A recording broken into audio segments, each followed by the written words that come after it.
Simple lang pero alam nyo ba ito yung isa sa mga pangarap ko dati. Ang kumain ng maraming strawberry sa mismong farm. Hi, hello, minasang konnichiwa. Tara, samahan nyo kami today's mini vlog. Ngayong araw ay day off ng asawa ko. Sabi ko sa kanya, nung nakaraan ay gusto kong kumain ng unlimited strawberry. Kaya naman naghanap po si uncle yung hapon. Saan merong malapit na farm ng strawberry dito sa amin. Mga bandang alauna na nga po itong mga auntie. At nagbiyahe na kami papunta po dun sa mismong farm. Pagkatapos po ng ilang minutong biyahe, nakarating na po kami dito sa Ichikawa Strawberry Farm. Bale, located nga lang po pala to dito sa Akashi na Asumino, Nagano City. Tingnan lang, hindi na kami lalayo dahil meron na palang malapit dito sa amin. Pagkatapos namin mag-parking, ay naglakad lang kami ng konti. Mga po mga auntie, pagkatapos ng ilang minutong paglalakad, harating na po kami dito sa mismong Strawberry Farm. Pala kami dito, grabe mga auntie, sobrang lakas ng hangin. Kaya pati yung buhok ko ay nagulo-gulo. Nga po pala, ay kailangan po ng reservation. Hindi po kayo pwedeng pumunta dito nang walang reservation. At hindi rin po kayo basta-basta makakapasok. Kami po mga auntie, dahil hindi po namin alam, nagpunta kami dito, ay wala din kaming reservation. Buti na lang, wala po masyadong tao ngayon kaya pumayag sila. Akala ko nung una ay hindi nila kami papayagan. Buti na lang po mga auntie, hindi po nasayang yung pagpunta namin dito. So eto na nga po, bali hinatid nila kami dito sa loob. Binigyan kami ng lagayan, condensed milk at maliit na gunting pang puto. Tuwang-tuwa ko kay Kenshin dahil excited ng kumain. Do? Oishi.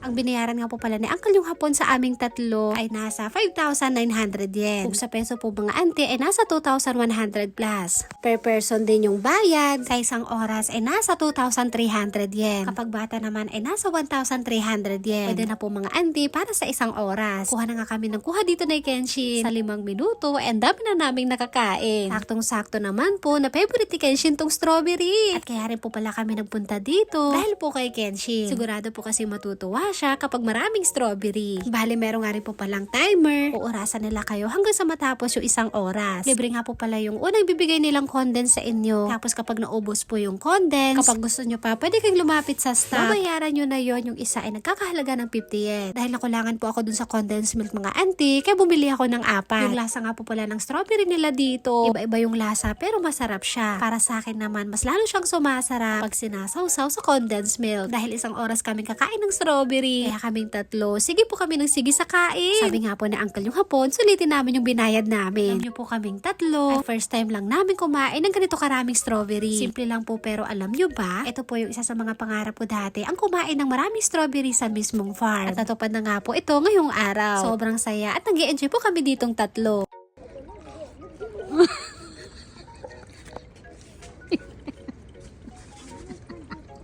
Tawang-tawa nga ako dito sa asawa ko dahil pinapaspasan niya talagang kumain. Dahil unlimited strawberry, kakailangan daw naming sulitin. Actually po mga auntie, wala pang 30 minutes. Busog na kami sa dami ng kinain namin. Hindi nga rin po pala pwedeng mag-take out. Dito lang kayo mismo sa farm pwedeng kumain. Kapag nandito kayo mga auntie, kailangan sulitin nyo. Umitas kayo ng marami para minsanan. Ang gagawin nyo na lang ay subo ng subo. Sa dami na nga po ng nakain ko, yung tiyan ko mga auntie, busog na.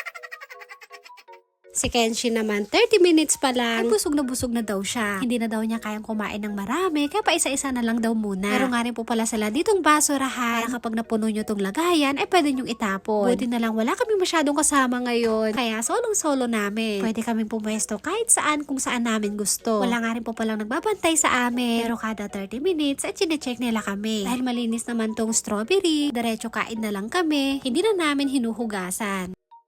Oh my God! Nigga! Si uncle yung hapon naman ay naupo na dahil sa sobrang busog. Papa? O nakaipay yan. Oishi? Ama.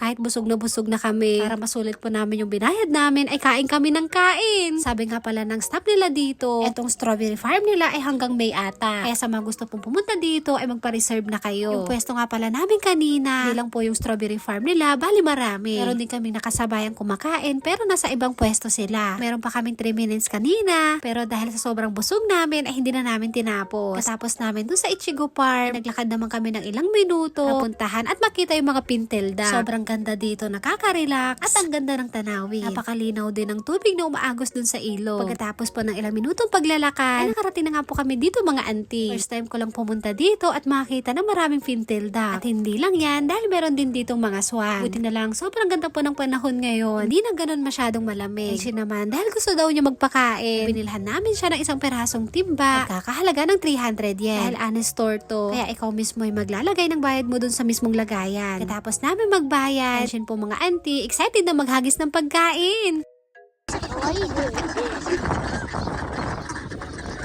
Pagkatapos namin magpakain, naglakad na ulit kami papunta ng sasakyan. Sa mga oras nga po pala na to, ay parang gusto ko ulit kumain ng strawberry. Siguro yayain ko na lang po ulit si Uncle yung hapon sa susunod. So yun lang po mga auntie, maraming salamat sa panonood. Thank you for watching. Sayonara and... Dada, bye-bye. I love you. Dadam-dang, sabi po.